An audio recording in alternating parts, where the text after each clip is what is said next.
Our podcast sponsor today is strategytraining.com. If you want to strengthen your strategy skills, you can get the overall approach used in well-managed strategy studies. It's a free download, and you can go to firmsconsulting.com/overall approach. That's firmsconsulting with an s.com/overall approach. And if you're looking to advance your career and need to update your resume, you can get a McKinsey and BCG winning resume template as a free download at www.firmsconsulting.com/resume PDF. That's www.firmsconsulting.com/resume PDF. Hey, Mark, it's great to have you on the show. Thanks, Michael. It's so good to be here with you today.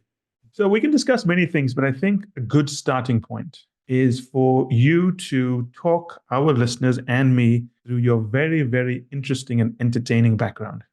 Well, thanks, Michael. Again, it's good to be with you and your listeners, and I'm looking forward to our conversation.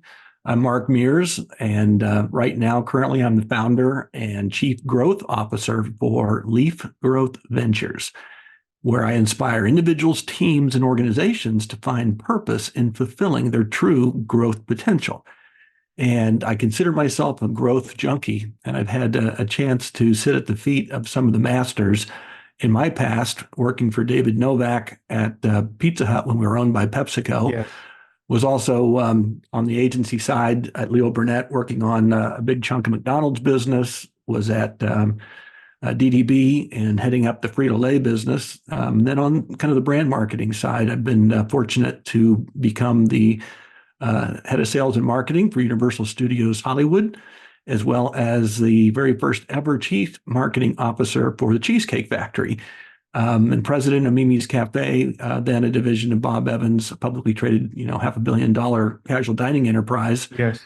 And then Noodles and Company, where I was the CMO, and a couple other places in between. But the common thread, I think, woven throughout all of that, retail, hospitality, entertainment, and restaurant, is this idea of service. And so when I'm asked about, where I've been, that's great, but I think it's more important to know who I am. And for me, I've written a purpose statement, and we'll talk a lot about the power and the importance of purpose throughout this conversation. But I thought, I've got to drink my own Kool-Aid, right? Yeah. So my purpose statement, Michael, is I don't want to just make money and retire. I want to make a difference and inspire. And that means making a difference in the lives of others and inspiring them to want to do likewise. So it creates this virtuous cycle of reciprocity, what I call paying it backward. And why I call it pay it backward is because when I go to Starbucks, not only am I a growth junkie, I'm a huge coffee junkie, and I love Starbucks. And so when I go to the drive-through, I will pay for the car behind me. I can't physically pay for the car in front of me because they've already driven off, right? Yep. So I pay it backward. And by that not random, but intentional act of kindness, I'm doing something to show that person or persons behind me that someone they don't know and that they'll never meet, most likely, cared about them in that moment. And I'll say a silent prayer as I drive off. I don't know who they are. They don't know me, as I mentioned. I don't know what they're going through, but I got to believe that intentional act of kindness created an impact.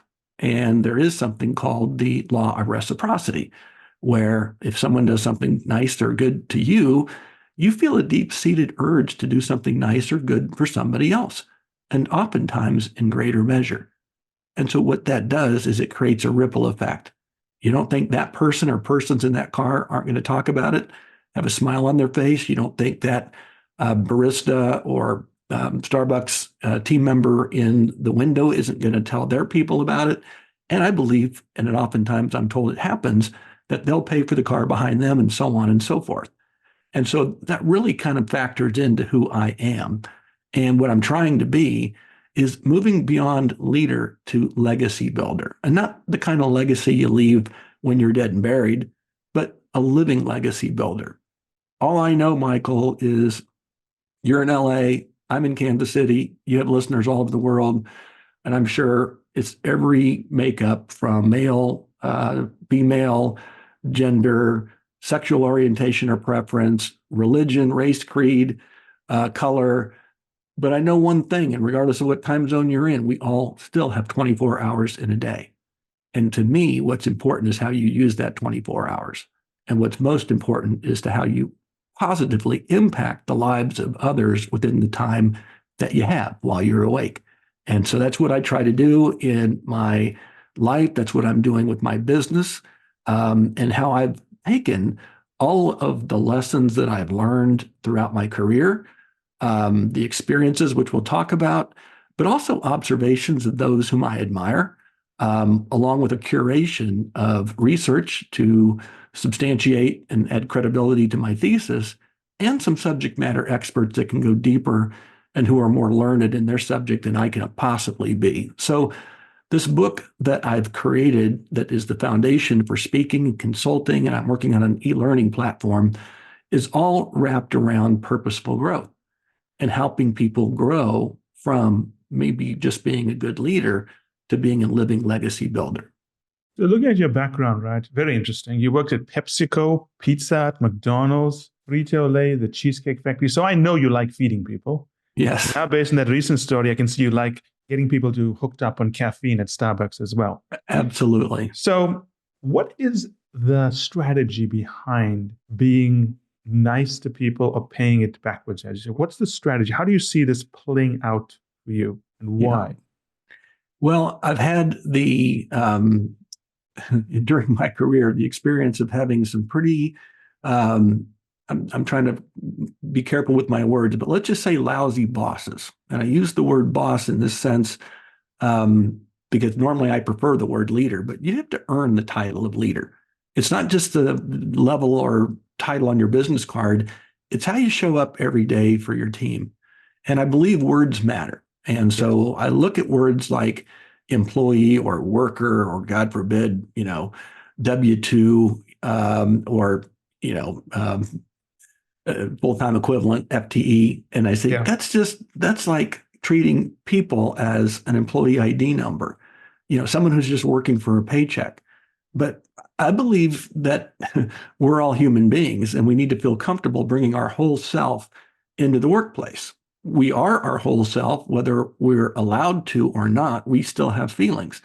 And so it all goes back to this notion of my goal is to put the human back in human resources, even more than ever now with AI and ChatGPT and machine learning and big data and all of the robotics and everything that's going on technology-wise. We're still human beings, and we still need to be leaders of teams, and we still need to lead and inspire and motivate. But what's happening and what we're seeing is just the opposite. So I'm fulfilling a business need. If you're a senior level leader, listen closely. We heard about the Great Resignation during COVID, right?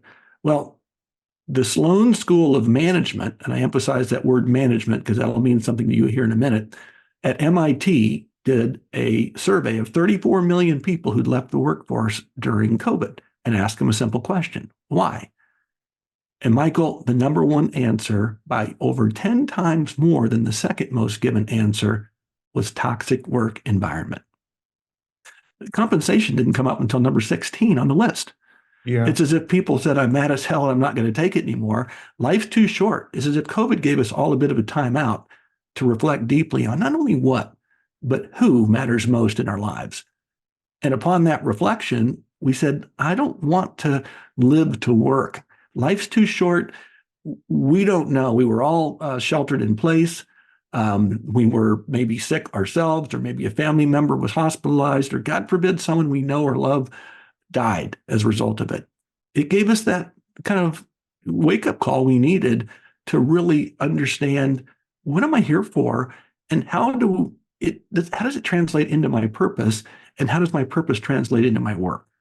So I then look at that's not just what I think. There's a group called the Science of Purpose, and the research that they've done in making the case for purposeful growth states that individuals with a connection to their purpose experience these things: 63% increase in wealth, leadership, effectiveness, and fulfillment. They learn twice as much, are 4 times more engaged. We'll get to that in a second. and are 175% more productive. That's almost 2 people worth, right? And then the case for purposeful growth from a company who establishes a connection to their purpose, their team members and their company experience higher margins as purposeful growth firms are 30% more innovative.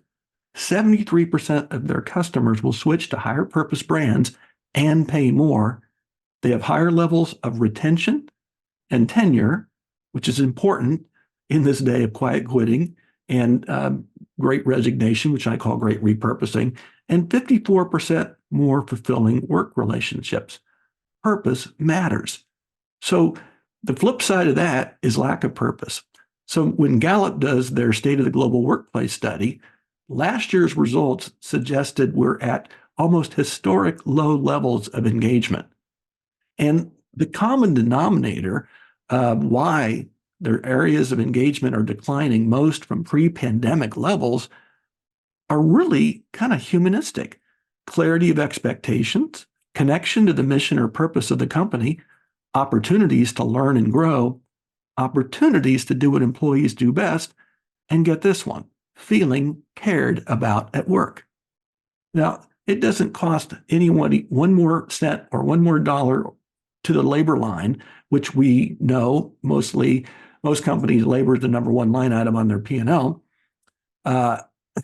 If you think and calculate all the amount, the amount of money that goes into all the different machinations of replacing a team member, it adds up quickly. And it's tough to calculate because how do you calculate the lack of productivity while that spot may be open, or possibly the disgruntlement of someone that's been asked to do 2 jobs and not paid any more until that position is backfilled?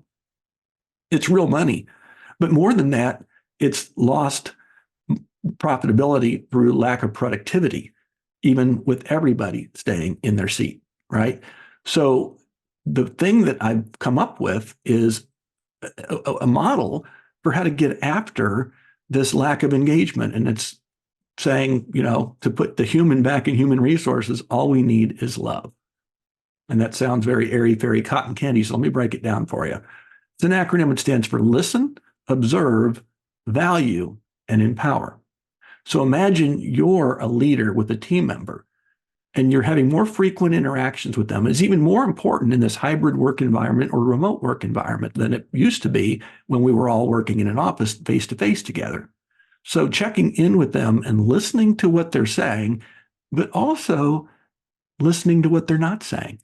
Again, we're whole people. And I don't know if maybe you have a relationship issue, or maybe you have a son or daughter that is sick and needs surgery, or maybe you're caring for an elderly parent and that's weighing on you.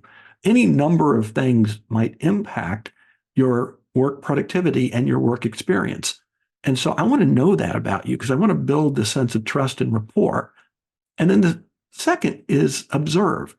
I want to observe you in real time and encourage and coach you and correct you when necessary, and not wait for some annual performance appraisal, which no one likes, no one does well, but do it in real time like a coach. I happen to live in Kansas City. I don't know when this is going to air, but the world champion Kansas City Chiefs are here, and Coach Andy Reid wouldn't wait till the end of the season to coach. He's doing it in real time, on the field, in film sessions, during the games, and everywhere in between, right?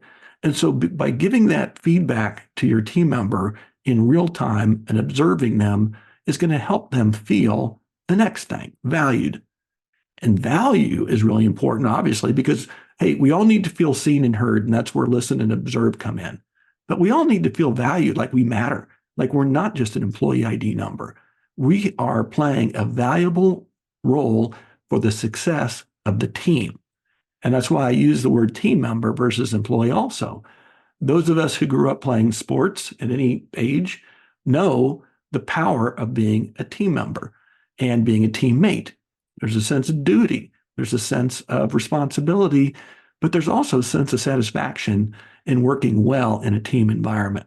And so the idea of value is not just recognition and reward to show appreciation. There's that, but you can also value somebody by giving them some ways they can grow and learn and do something a little different, maybe get them outside their comfort zone. And when you've done that is when the E comes in, empower. We want to empower our team members to be their very best. We want them to be able to live into their purpose, both in their life and at work. Now, again, I go back to my childhood, and I remember when I was riding a bike or learning to ride a bike. I started with probably a trike at one point. I think I was a little too early for the big wheel years. And then I got a bike. How cool is that? Well, I first had training wheels on it. And that's because I wasn't ready to ride alone. But I remember that day when the training wheels came off and mom and dad were pushing me down the sidewalk and guiding me and staying with me for a while. And then they let me go. And I fell down a few times because, was kind of freaked out. But then I remember the last time and I got the hang of it. I kept my balance. I knew how to continue pedaling to keep my momentum, and I knew how to stop, and I knew how to start again. And I remember that sense of freedom because they empowered me to allow me to be my best. And now riding that bike opened up my whole world. The neighborhood certainly got a lot bigger after that.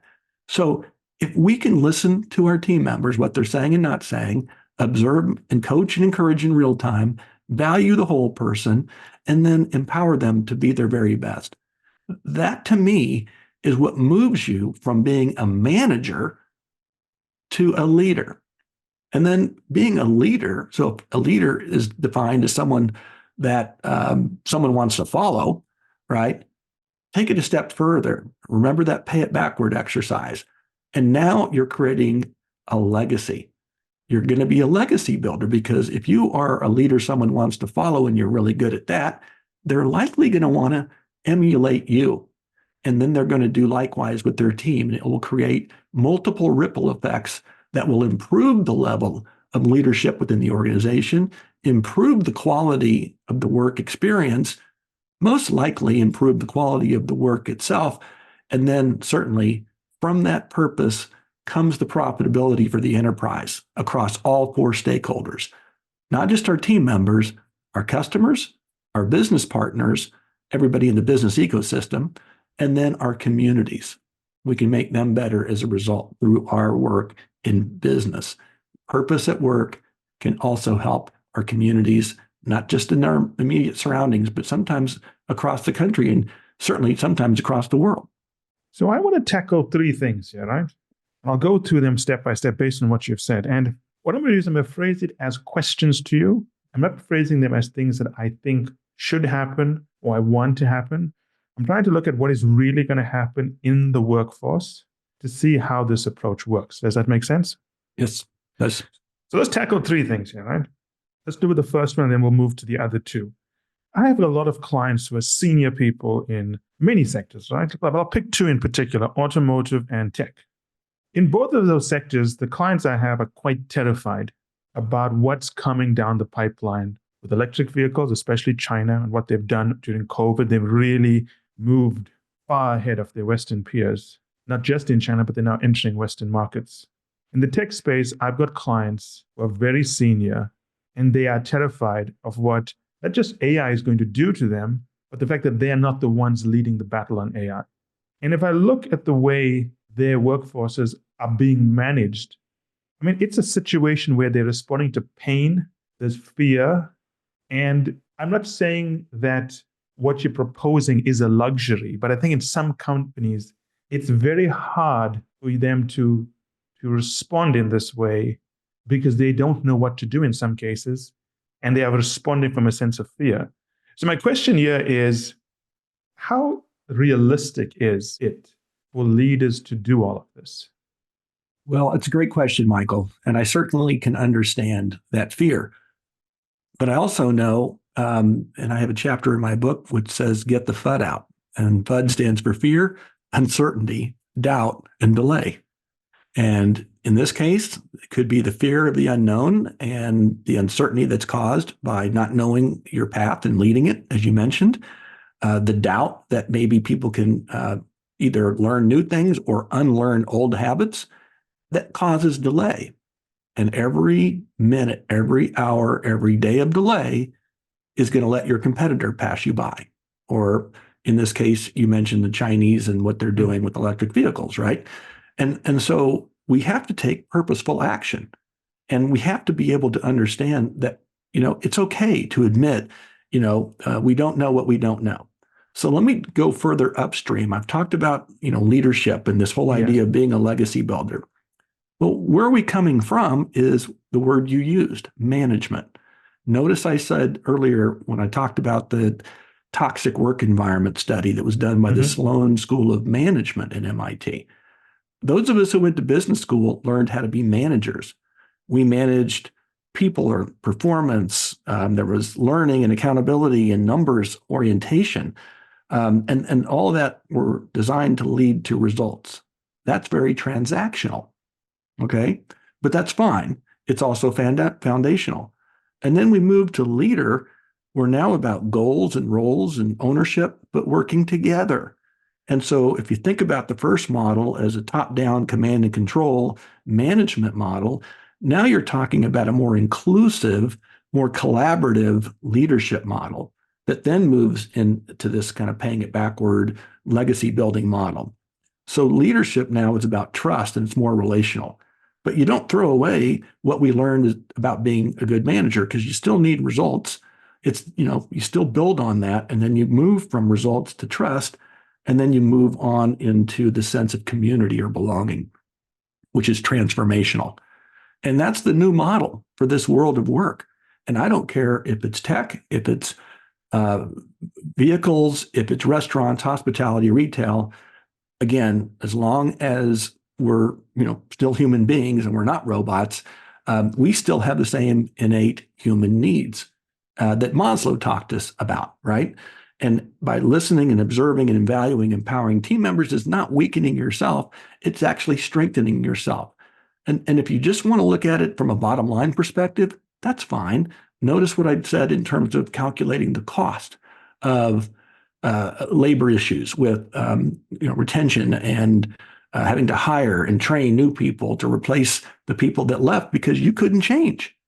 And we've all learned how to change. Who today, when there's been a major catalytic event, whether it's COVID and it's healthcare related, or what if it's technology related?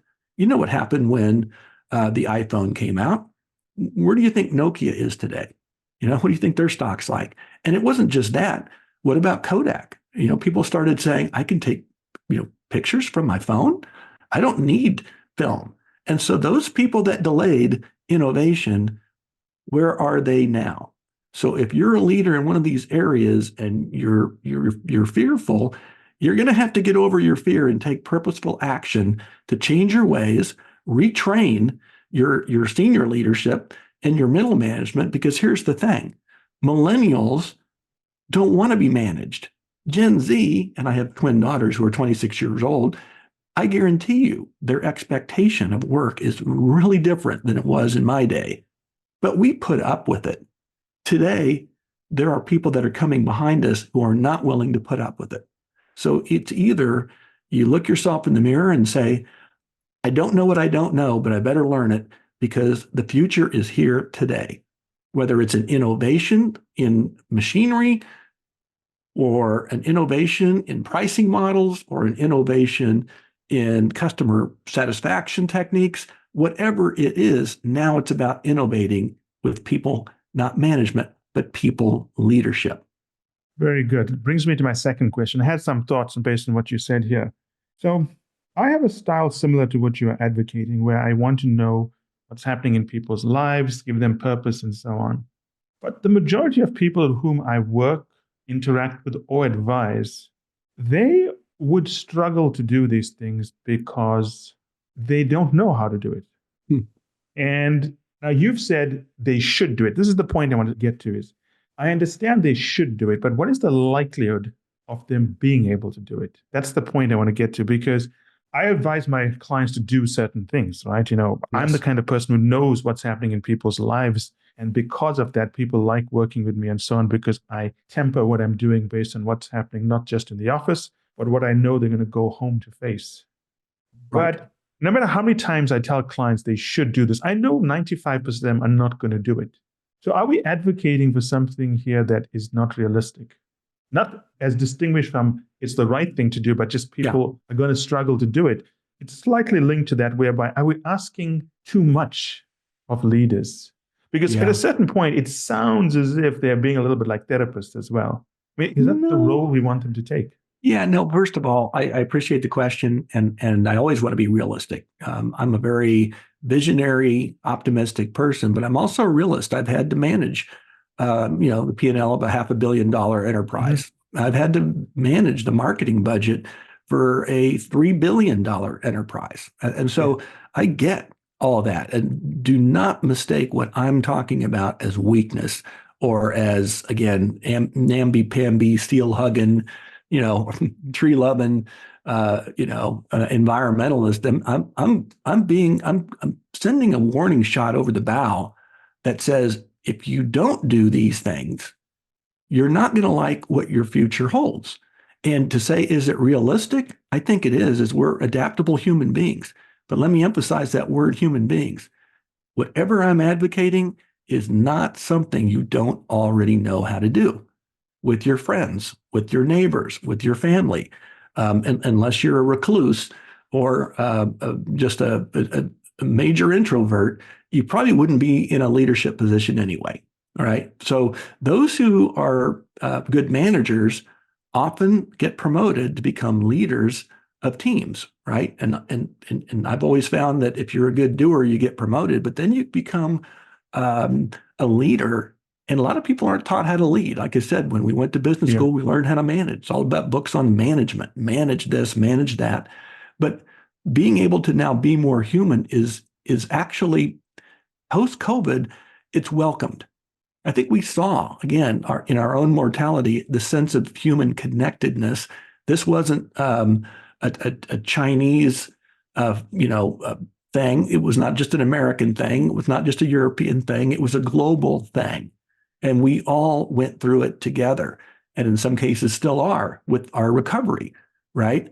So all I'm asking is leaders to lead with a more humanistic style in ways that they already know how to do, that's already acceptable outside the workplace, but it should also be acceptable inside the workplace.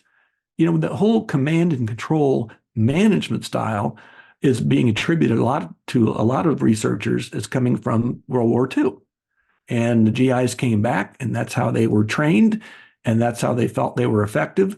And so now they're entering the workforce. They use the same techniques that they used in the Army. And so today, and that's been, successful for a number of years. But like anything, times change, styles change, expectations change. Change is all around us. And it was the late, great Wayne Calloway, who was the CEO at the time at PepsiCo, who was famously quoted as saying, if it ain't broke, break it, because we need to fix something that our competitor will break and fix. And so we want to make sure that we get there ahead of them. And so it's really imperative that people understand this isn't going to take a dollar more on your, P&L or wages need to go up a dollar more. This is just about reminding people that we're all human, we're all connected. And if you think about the golden rule, we want to treat others the way we would want to be treated. So this is not some newfangled, whoop-de-doo, whiz kid kind of thing. This is about stuff that's been ingrained in us since we grew up that we've forgotten about because we settled for probably a lack of satisfaction at work. If I'm being honest, in certain times when I felt like I was just being managed, I didn't feel like I counted as a human being, and it was transactional. And when a better job came along, I took it. Well, we know that tenured teams are more profitable teams. So I'll always say that all roads come back to each of your four stakeholders: your team members, your customers, your business partners, and your communities. And if we're enriching each of those four, then we're going to be, and think of it as a four-circle Venn diagram, it's not linear. We have to have it all overlapping and revolving around purposeful growth. Yes. Well said. Let's get to my third point, right? And I'll tell you a story here. So everything you said, I agree with. It makes sense. I was having a discussion with a very senior client in I think financial services. And I was explaining to her how she's moved into a new role and she needs to build deep relationships with her peer group so that she understands where they are coming from, where they're going, why they behave the way they do in the office, and how she needs to create a sense of purpose, care about her teams, all the things we're talking about. But she said something that I want to touch on because it's the important point here. She made a note of everything I was saying. She repeated it to confirm she knew what to do. And then she said, well, it's not my personality, but I'm going to fake it. And one of the things I've seen is a lot of people do the things that you are advocating for. And again, I agree with what you were saying, but they don't mean it. They do the tasks. They say these things. They ask what's happening in your life, but it's very obvious they actually don't care. They are simply going through the motions. So I think one of the things I want the listeners to understand, and we'll get your views on this as well, is that Yes. It's not enough to do these things. You have to be this kind of leader deep down in your DNA. Because if you're just going through the motions because someone said, you have to ask me about what's happening in my life, it's very obvious after a while you just don't care, right? And that has an even worse effect because you come across as insincere but trying to do all the things that make you a good leader. Have you seen that happen? Thankfully, no, Michael, because then again, I would say, to that person, you got to be authentic. That's not who you really are. And if you think So you think you've never fooling, seen an inauthentic leader, Mark?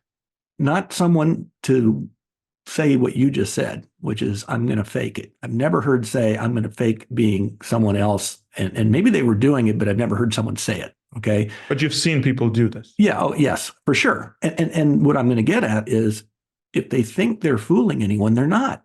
Absolutely. Because your words and your actions have to coincide. That becomes who you are and how you show up. And that's why I always, debunk this myth that it's not what you know, it's who you know. I say it's who you are that matters most. And so let me give you an example. It's not just how was your weekend? It was, hey, I understand you mentioned last time we chatted about your mom, and I know you and your siblings and your husband were trying to worry, we're worried about, at what point do you look for elderly care or this and that and the other thing. So you're playing back something they said in the past. And then if you go a step further and say, is there anything I can do to help you? I mean, imagine if the answer will probably be no, but imagine if someone followed up with that extra bit of care and that I'll take action. I don't know what you need, but is there anything I can do? You see what I'm saying? And that's being authentically and genuinely human. If you were going through something like that, Michael, and someone said that to you, how would you feel? Well, it depends. It depends on the person because sometimes people can say that and I know they're not authentic. And that's on them, okay? None of us can control the way people act or should act. There have been people in my career that were like Eddie Haskell in Leave It to Beaver. It shows my age, but he was always kissing up to Mrs. Cleaver, and everybody knew it, and she knew it. But that was his thing. I worked with people like that, so I get it. But they're not the ones that people want to follow. And they're certainly not going to create a leadership shadow. It's what we used to call it back in the PepsiCo days. And I now call it being a legacy builder because I think it's a little bit different. Mm-hmm. It's really about owning you, being authentic, and leading a team to your shared objectives, right? You want to succeed. Why wouldn't you as a leader want your team members to succeed, not only in the workplace, but in their life? Why wouldn't you want to build that foundation of trust, which is the foundation of any good relationship, whether it's in the workplace or at home or neighbor or friend, and go the next step and then build a community, a place where people belong. And this is the point I want to make, Michael, to you and your listeners. We've been hearing a lot in news lately about DEI. And I think everyone understands the importance of diversity, I would hope by now. But diversity just gets us in the room. And equity gives us an equal voice, and that's great. Inclusion actually gets us a seat at the table. But all that's great. It doesn't mean a thing if they don't feel they belong.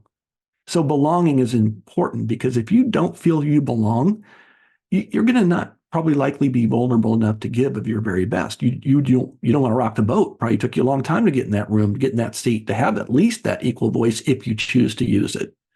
So again, I believe words matter. And we talk a lot about culture this and culture that. And culture is not a bad thing. But I believe a culture is a place where someone feels they are merely a part of, versus a community is a place someone feels they belong in. You notice the difference? And if you've been on a team where you really felt like you belonged, you were listened to, you were observed and coached in real time, you were valued, treated like a valued member of the team, and then you were empowered to just go out and be your best. That's just about being human. And we would want that for ourselves. And why wouldn't we want that for our team members? And if someone thinks they have to fake all that, they're just saying, I'm a fake human being. And God bless you. You may be someone who can get results in the short run. And I've seen plenty of people in my day. And in my own situation, I've lamented the fact that I've let people stay because they were really good at getting results, but they were probably not a good fit for the team. Yes, I And then agree I with that. heard about it from the team. And then I made a move, and it was like, why didn't I trust my gut, or why didn't I ask my team? I sensed it, but why didn't I take that step?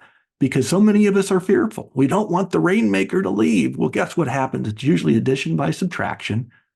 And if that person's not fit to be a leader in today's new world of work, I'm not talking about what it was like 10 years ago. Where is the puck going today? And how can leaders skate toward it versus where it's been? Yes. Not a sign of weakness, it's a sign of strength. I think the most important thing to take out of this is that it's not what you do, it's who you are that matters here. Yes. That's the key thing, because I can imagine a lot of people taking notes of all the valuable things you've said, ask these questions, do these things. But it's more important that you are that person who genuinely wants to do those things versus someone who sees this as a burden that they have to go through to be the kind of leader that's going to have a legacy and leave an impact. Because if it becomes a burden to be this way, at some point you're going to give up and you're going to revert to what comes naturally to you. So I think for me, when people are listening to this, you want to internalize this, to become this kind of person, whereby by acting this way, it's for your benefit and everyone else's benefit. You see the results, it gives you a competitive edge and an advantage.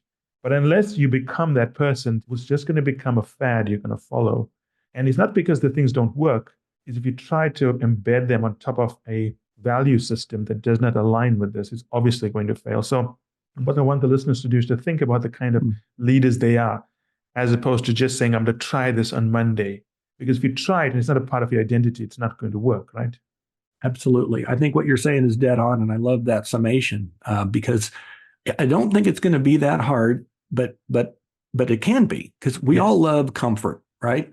And I heard a great quote that says a comfort zone is a beautiful place, but nothing ever grows there, right? We got to get out of the bud and blossom. And so to do that, we've got to be able to be vulnerable. And what I would suggest is if I had, a team at work, that I would say, I've been thinking a lot about what's, kind of going on around here. And maybe I've been reflecting on my own leadership style. I really want to get some feedback, and we can either do it as a group or you can set up some time with me one-on-one. But my goal is to be a better leader and have you also want to emulate me with your teams. And that's where the leader to legacy builder comes in. So you're stating your intentions up front. You're not coming in as if you're just wearing a new dress or a new sports coat. You're actually saying, I want this outcome, and I want you to hold me accountable for it. And I want you to give me suggestions. And then I'm going to take what Mark said, I'm going to fold it into what you're saying, and we're going to keep our finger on the pulse of this relationship as we move forward. I believe people will be blown away by that level of vulnerability.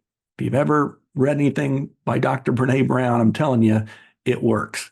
And so we all sometimes have to take off the veneer or take off the shield and put down our sword and just say, you know what? I need to maybe learn how to lead differently in this new world of work. Well, I now know I have to learn how to use AI to enhance my skills. I now know I have to learn how to use data in a different way than I ever had. We're always having to learn new things. So why wouldn't we also put the same time and energy into learning how to be a better leader? Yes, well said. To wrap up, I just want to make one other point, and I'm sure that our listeners who are very smart and capable know this, but I think it's important to say it anyway. And I'll deliver the point with a little story, a vignette. So I go to this very nice, high-end, exclusive business club in Los Angeles. It's invitation only. And I have a couple of friends that I go to watch sports with them. We talk about business and so on. And one of them told me something a few days ago where he said, Michael, we've spoken to you for, we don't know how many weeks and months, but I realize we know nothing about you. Because when the kind of person I am is I'm intensely private. When someone starts shifting the conversation towards even what I do or anything about me, I don't like to talk about it. But I'm very happy to talk about what's happening in their life. So while you're deploying these tactics and skills, and I would say value system and culture and community, as you say, Mark, I think that's a good phrase, read the person Yes. and understand how far you can go with them. Yes. Because just some people, it's just in nature, they don't want to discuss anything. And I'm one of those people. If you ask me anything personal, you will literally see me, not squirm, I never squirm, but I go silent because I personally just don't want to share anything about my life. And there are going to be people like that whereby you have to know how far to take it. Yes. And how much sharing do they want, whether it's a dual lane sharing, they want to learn about you and they want to share about themselves. On other people, they don't want any of those things. So Yeah. People are different. The value system here is great. And if you take it further, is to say, I'm going to understand my people. I'm going to understand some people just don't want this. That's something you absolutely must be able to do as well. Absolutely. I think, any good leader knows how to read a room. Like if you're Yes. making a presentation, right? You're looking around, you're reading the room, you know when to kind of stick and jab and move on, right? The same thing goes with your fellow team members. We all have different personalities. Some are extroverted, some are introverted, some are private, some are open kimono, and that's fine. And that's the whole point about saying it's okay to be a whole person at work, right? You be you. You don't have to wear a mask. You don't have to fake it. You can be comfortable. That's what a community is, a sense of belonging. Yes. You belong here, even though you may have different religious beliefs. You may be of a different background in education or whatever it may be, but you're a valuable member of the team. And I want to make sure I'm getting the very best from you so that you can be your very best. You tell me what you want from this experience. And my job, actually, as your leader, is not for you to work for me, but me to serve you. And if we do that, then we'll collaborate as a team and we'll achieve our goals. And I think you bring up a great point. There is no one size fits all. This is a model. Models are meant to have flexibility, right? And so if you don't want to share a lot about your weekend or what about your family or your interest, or that's fine. Now that I know that about you, I can make sure I treat you a little bit differently than, say, somebody else who's a bit more open and like, oh, thank God they're finally asking me. Yes. It's everyone's different, and that's okay. Different is good. You want people to belong in the way they want to belong. Yes. That's the thing. Mark, thank you so much. I really love the conversation. It's a good conversation to have at the beginning of the year when people are taking stock about how they're going to approach the next 11 months. Yeah, I appreciate it, Michael, and I hope your listeners got some value and are able to take away some golden nuggets that they can implement in their workplace. And I would recommend Mark's book. It is a pretty good book. It does have a lot of interesting anecdotes, and the frameworks are very useful. So if you're looking for something to read, this is a good book to set you up for the year. Yeah, if you want to look at my website at markamears.com, right there on the homepage, you can take a Purposeful Growth self-assessment. It takes about 6 or 7 minutes. And when you're done, you can immediately download a customizable PDF with your scores. And so if you're curious as to what this is all about, I really would love it if you could do that. And then that way I can get some feedback from you. And then also, please feel free to hit me up on LinkedIn. I love to connect with people. I love to learn from people. And I'm sure if we get connected, I can learn from you as well. I mean, the assessment sounds like a wonderful date night experience. I mean, you sit down with your date, you get to know what kind of leaders you have, some wine, plan your future. I mean, this could be the right way to have a date night, right? Well, I don't know about that, but what I could say is if it were me and I've had people do this, and I was a leader, I'd say, hey, to my team, I would love for you all to go take this self-assessment. You're going to get your own customized report. And you don't have to share it with me if you don't want to, but I would kind of like to know where everybody is on each of these major, points. And then I would like to know how I can serve you better to meld your purpose in both life and work. And what is the website address again, Mark? It's Mark A. Mears, Mears, A is the middle initial, .com. Okay, so it's your name, .com. It is indeed. Yep. And the book's called The Purposeful Growth Revolution, 4 Ways to Grow from Leader to Legacy Builder. Thank you so much, Mark. We'll have you on the show again soon. Thanks, Michael. Take care. Ciao. Bye-bye. As we wrap up, today's podcast is sponsored by strategytraining.com. If you want to strengthen your strategy skills, you can get the overall approach used in well-managed strategy studies as a free download. Go to firmsconsulting.com/overall approach.